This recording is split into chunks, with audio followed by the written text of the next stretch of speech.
Shalom yang dikasih oleh Tuhan. Shalom. Kita mau datang ke hadirat Tuhan pada hari ini. Kita mau datang beribadah. Sekalipun kita di rumah, kita mau meninggikan namanya. Saya mulai Tuhan semua untuk bangkit berdiri. Kita mau satu duduk sebentar masing-masing. Satu duduk di bawah. Pertolongan kepada kita yang ada di dalam nama Tuhan, yang menjadikan langit dan bumi, yang melihat kesetiaan untuk selama-lamanya, anugerah dan sejahtera ada pada kita dan pada anak-anak kita, Tuhan Yesus Kristus. Amin. Kita mau mengangkat pujian kita yang pertama. Segala pujian bagi Tuhan. Suci, suci, suci.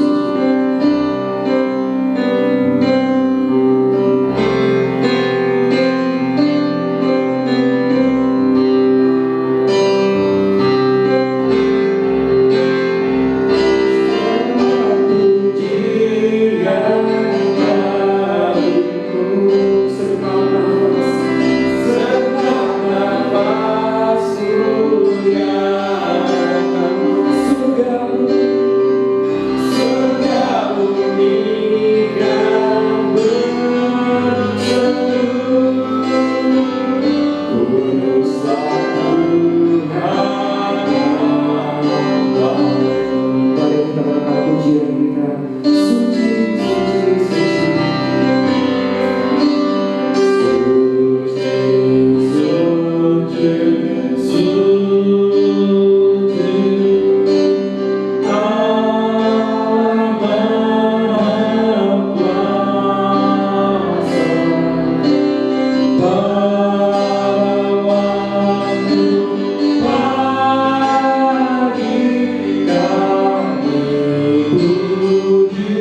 Kami butuhkan pertolongan Engkau. Kami butuhkan Engkau Bapa sebagai penolong kami. Sekalipun kami takut Bapa, tetapi tidak menutup kemungkinan untuk kami tetap maju Bapa, maju melawan dunia yang fana Bapa, untuk menanamkan kebenaran firman-Mu ya Bapa, yang nyata untuk kehidupan kami saat ini Yesus. Terima kasih untuk segalanya Bapa. Kami menyerahkan ibadah ini dari awal sampai akhir. Terima kasih Bapa, hanya dalam nama Tuhan Yesus. Haleluya. Amin. Saya persilakan Bapak untuk duduk kembali.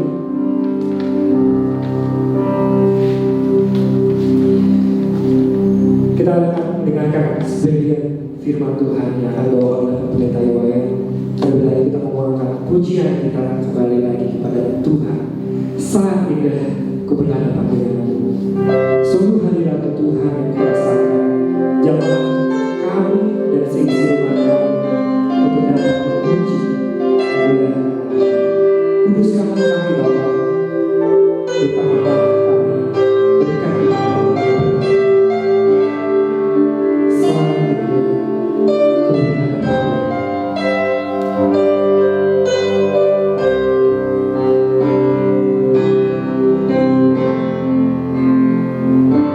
Selamat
terima kasih, walaupun kami ada di rumah masing-masing, kami masih diberi kesempatan untuk beribadah, menikmati hadirat, menikmati sabda-Mu.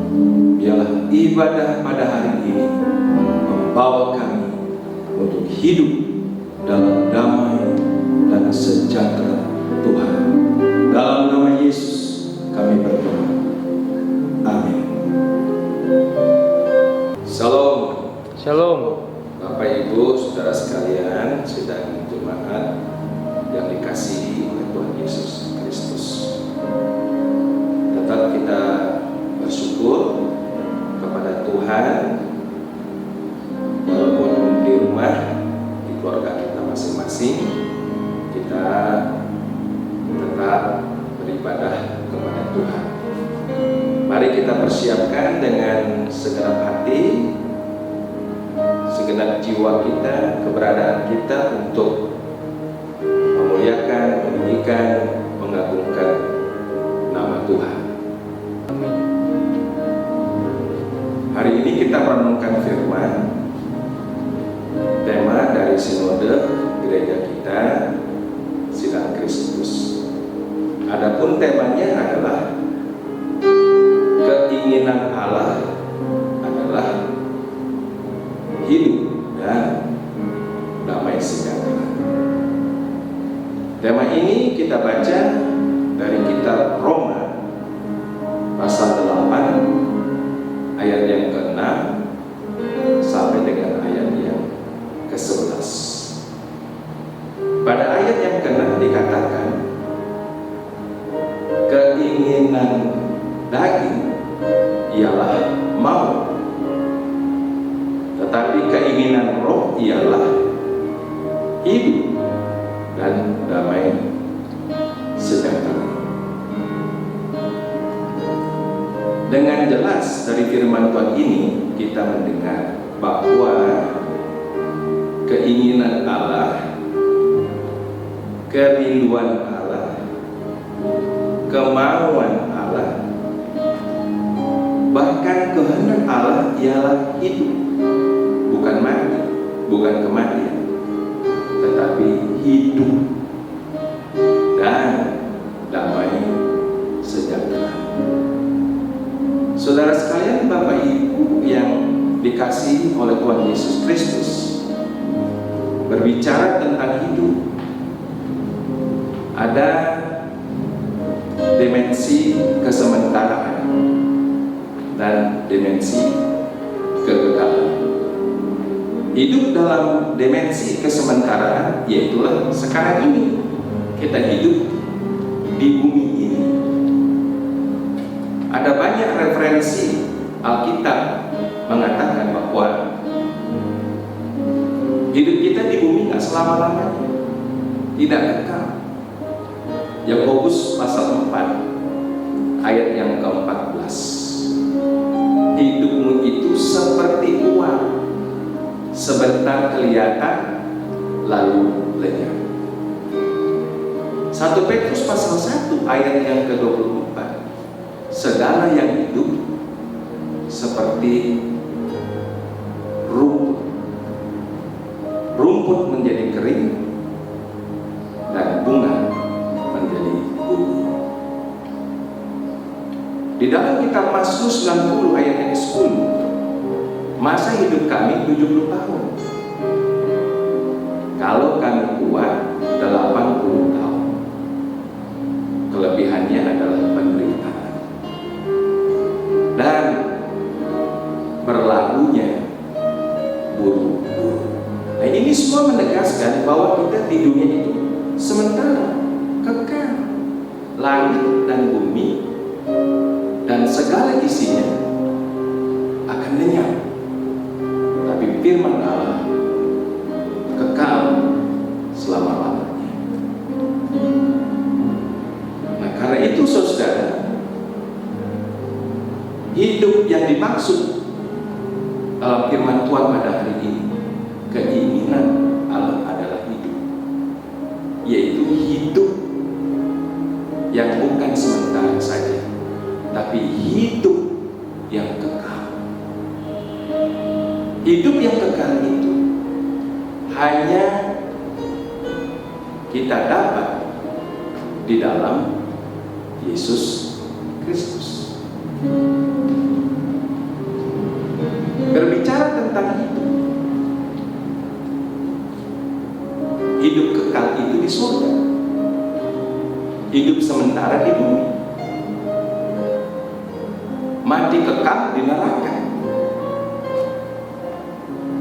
Kalau hal ini diperhadapkan kepada kita dengan pertanyaan, nanti kalau Bapak Ibu Saudara sesudah mati meninggalkan dunia mau kemana? Saya terlalu percaya bahwa semua orang berkeinginan, berkerinduan, pasti jawabannya, oh saya mau hidup yang kekal, hidup kekal di surga. Berarti hal ini sangat penting, bahkan terlalu penting. Kalau kita ingin menganggap ini sangat penting, makanya kita saudara tidak boleh spekulasi dengan hal ini. Hidup kekal itu hanya kita dapat di dalam Yesus Kristus. Karena begitu besar kasih Allah akan dunia ini, sehingga Dia mengaruniakan anaknya yang tunggal, Yesus Kristus, supaya barang siapa yang percaya tidak binasa, melainkan beroleh hidup yang kekal. Dalam kitab Roma pasal 8 ayat 2, Roh memberi hidup yang memerdekakan kamu di dalam Yesus dari hukum dosa dan hukum maut. Jadi pernyataan atau statement firman Tuhan sangat tegas bahwa hidup kekal kita peroleh hanya di dalam Yesus. Tuhan Yesus yang telah datang ke dunia, telah rela menderita sengsara aniaya sampai meregang nyawa di atas bukit Golgota. Maka perkataannya di atas bukit Golgota, ya Bapa, ke dalam tanganmu kuserahkan nyawa, hidupku yang suci dan sempurna, supaya barang siapa yang percaya kepada Tuhan Yesus memperoleh hidupnya yang suci dan yang sempurna itu. Dan hidup Yesuslah yang menjadi jaminan satu-satunya, tiada duanya, untuk kita memperoleh hidup yang kekal di surga. Saudara, seterusnya berbicara tentang damai sejahtera. Mungkin sebagian orang mengatakan damai sejahtera itu kalau kebutuhan pokok itu dipenuhi, sandang, pangan, papan, semua fasilitas terpenuhi. Nah, itu baru hidup damai sejahtera. Atau mungkin sebagian orang lagi beranggapan bahwa hidup damai sejahtera itu kalau bisa refreshing, jalan-jalan, melihat-lihat berbagai pemandangan di kota besar, di kota kecil, di desa, di pelosok, di pegunungan, di lembah, di pantai, laut. Kita mungkin berada di atas bukit yang tinggi menjulang, melihat sekeliling alam semesta. Kita berdetak kagum. Wah, indah, rasa hati tenang, menyaksikan alam yang indah, panorama yang mempesona.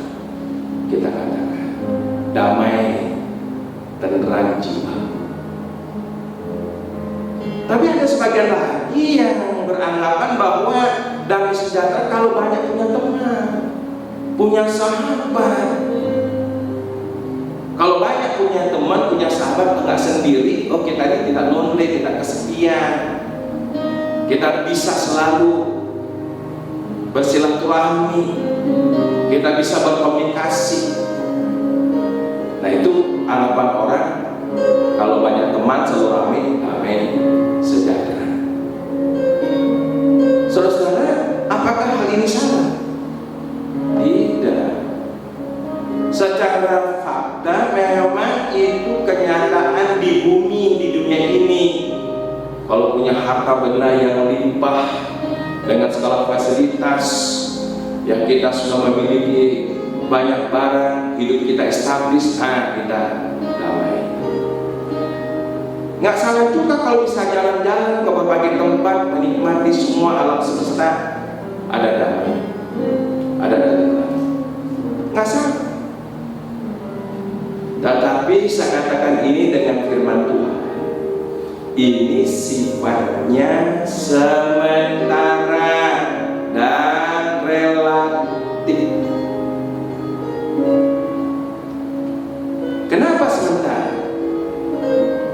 Memang sesuai dengan pernyataan Tuhan, kita kan tidak selamanya hidup di dunia. Makanya kalau kita kaya, punya harta, punya kekayaan, sementara. Bisa berjalan ke berbagai tempat, menikmati lokasi-lokasi yang indah, ya sementara. Bisa punya teman yang banyak, sahabat yang banyak, selalu bisa berkomunikasi malam, siang, pagi, gak kenal waktu, sementara. Dan juga sifatnya relatif. Kenapa saya katakan relatif? Tidak mutlak. Apakah sudah pasti orang yang kaya, hartanya melimpah, semuanya sudah serba limpah, terus pasti damai sejahtera? Belum tentu. Saya menyaksikan banyak fakta. Ada keluarga, rumah masih ngontrak, keluarga sederhana, penghasilan juga pas-pasan, hari demi hari, tapi keluarganya rukun, saling menyayangi, saling menghargai. Mereka bisa bahagia, damai di tengah keluarga. Tetapi sangat kontras, ada banyak keluarga yang kaya, rumah gedung, istana, makanan mewah terus, makanan pesta setiap hari, tetapi di keluarga ini berantem, berselisih, bertengkar. Makanya dalam kitab Amsal pasal 17 ayat 1 dikatakan, lebih baik sekedar roti kering disertai dengan ketenteraman daripada daging serumah tetapi disertai perbandingan. Apakah sudah pasti orang yang bisa banyak punya uang, berkeliling dunia, menikmati semua tempat-tempat yang indah, pasti dalam sejahtera? Belum tentu. Capek mah ada, capek pikiran, capek jiwanya, capek badannya, belum tentu. Apakah sudah pasti orang yang banyak punya sahabat, punya teman, hidup dalam sejahtera? Belum pasti juga. Bahkan ada orang mengalami loneliness, kesepian di tengah-tengah keramaian, di tengah-tengah ada banyak sahabat. Serba relatif dan sementara. Tetapi damai sejahtera yang diajarkan oleh Alkitab adalah damai sejahtera yang kekal, damai sejahtera yang sejati, damai sejahtera yang permanen, yang kita dapat juga hanya di dalam Yesus Kristus. Namun semasa kita hidup di dunia, kita harus berjuang dengan sekuat-kuatnya untuk mengikuti pimpinan Roh Kudus. Karena kita masih ada pergumulan, ada persoalan, baik di dalam diri kita maupun di luar diri kita. Dalam diri kita ada peperangan antara keinginan roh dan keinginan daging. Keinginan daging ini yang dikatakan oleh Alkitab adalah tidak berkenan pada Tuhan. Ayat yang kedua. Keinginan daging ini adalah perseteruan dengan Tuhan. Ayat yang ketujuh. Keinginan daging ini membawa kematian. Ayat 13. Bahkan keinginan daging membawa kita kepada maut. Maka kalau kita hidup menurut daging dan hanya kita memenuhi hukum daging dalam hidup kita, percayalah kita pasti tidak mengalami yang namanya damai sejahtera. Namun sebaliknya, kalau kita dengan segenap hati, dengan segenap jiwa, dengan segenap kekuatan mau berserah diri kepada pimpinan Roh Kudus, taat kepada pimpinan Roh Kudus, maka kita akan melahirkan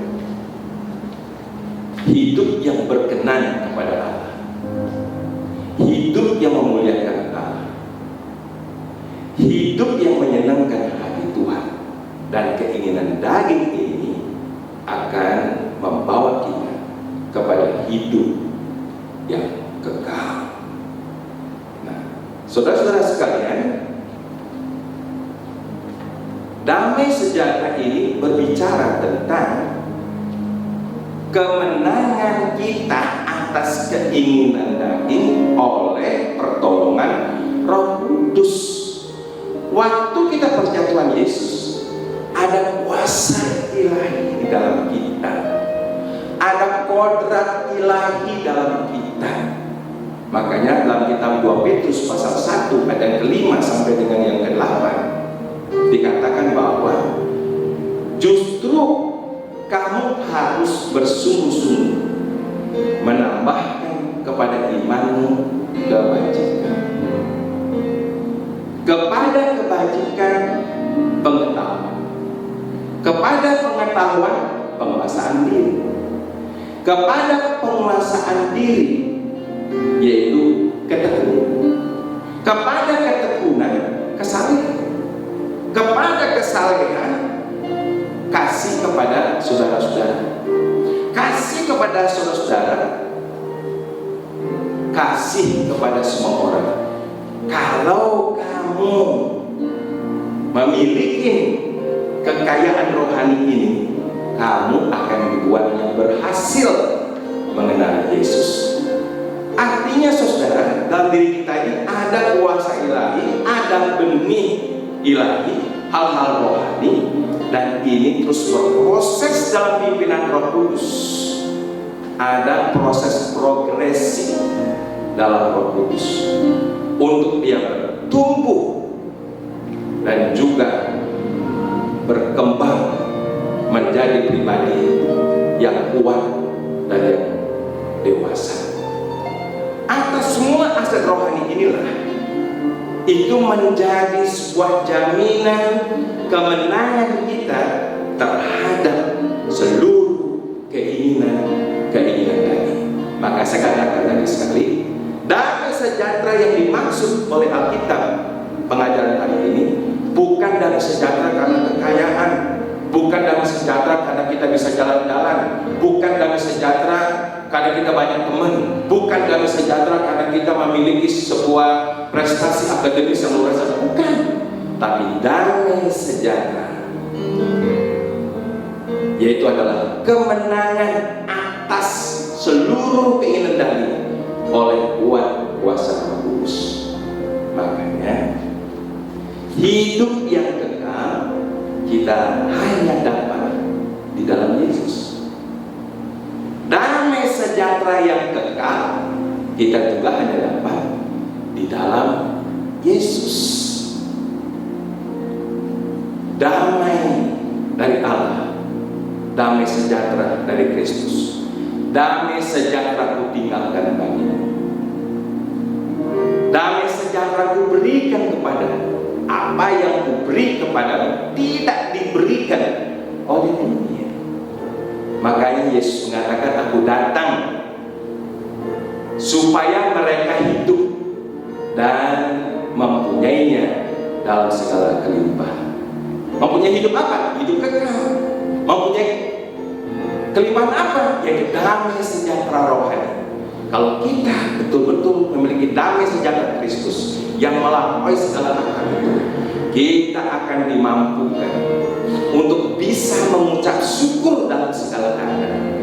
Kalau kita benar memiliki damai sejahtera Kristus, kita akan dimampukan untuk berbahagia di tengah-tengah pencobaan. Kalau kita memiliki damai sejahtera Kristus, kita akan dimampukan bahkan untuk memuji-muji Allah di tengah-tengah aniaya, di tengah-tengah sengsaraan, di tengah-tengah derita. Inilah yang Tuhan rindukan. Makanya keinginan roh ialah hidup dan damai sejahtera. Sebuah pujian yang sangat indah, yang sangat tepat menggambarkan ini. Kalau ku cari damai, hanya ku dapat dalam Yesus. Kalau ku cari ketenangan, hanya ku temui di dalam Yesus. Bersama Dia hatiku damai, walau dalam lembah kekelaman. Bersama Dia hatiku tenang, walau hidupku penuh tantangan. Tak seorang pun dapat menghiburku, tak seorang pun dapat menolongku. Hanya Yesus jawaban hidupku.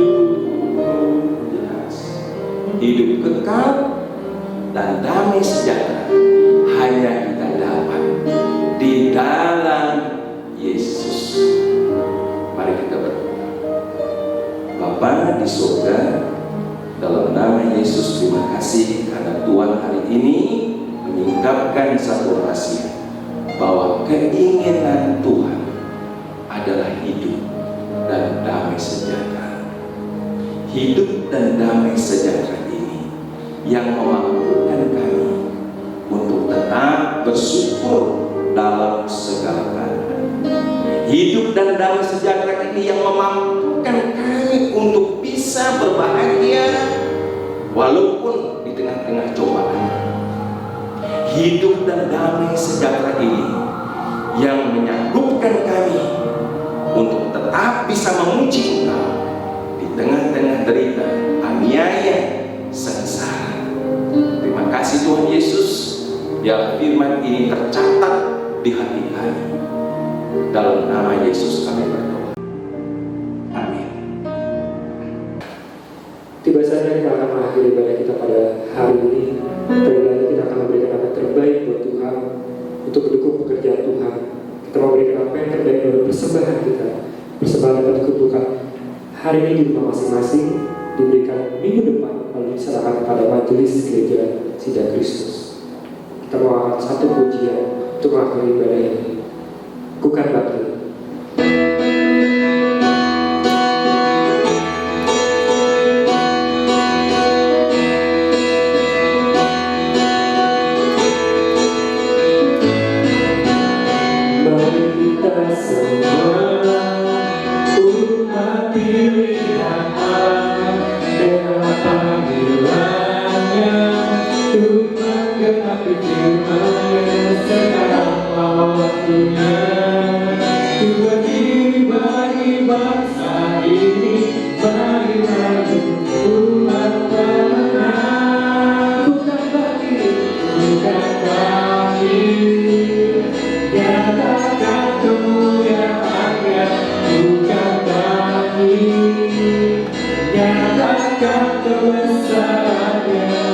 Sampai setiap lutut terharu, semua lidah mengaku.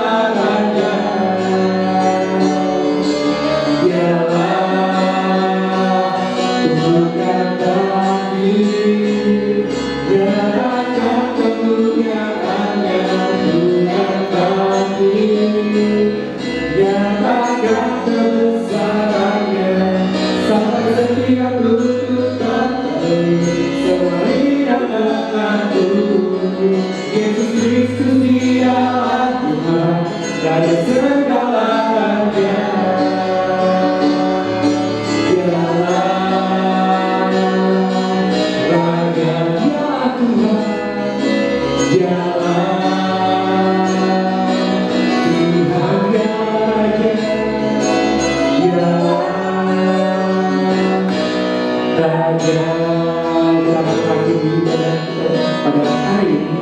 Doa berkat sosial kepada hambanya dan dosa.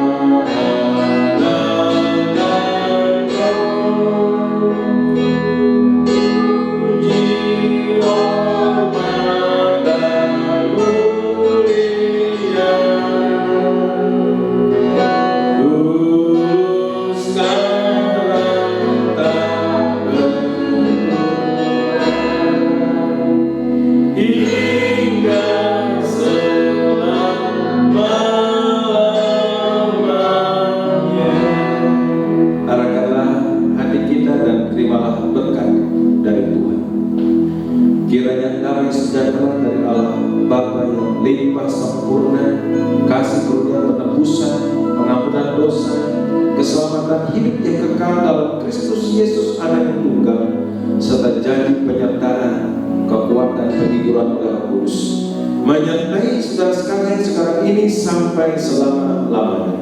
Amin.